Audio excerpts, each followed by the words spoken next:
Noong iwan mo ako,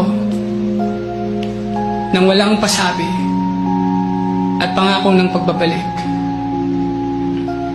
umiyak ako buong gabi. Umiyak ako ng sobrang tindi. Kinailangan kong ibilad sa araw ang mga unan ko kinabukasan. Ang sarap pala sa pakiramdam nang patulugin ka ng sarili mong pag-iyak.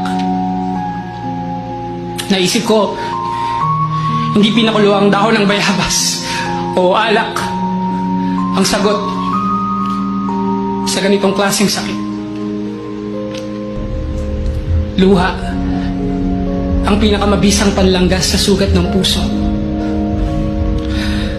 Kaya inaraw-araw ko ito. Sinisimula na tinatapos ko ang mga araw na binabalikan ng mga sugat na iniwan mo. Iniisa-isa ko ang mga alaala at hinahanap kung saan sila bumaon dito sa puso ko. Nakakatawa.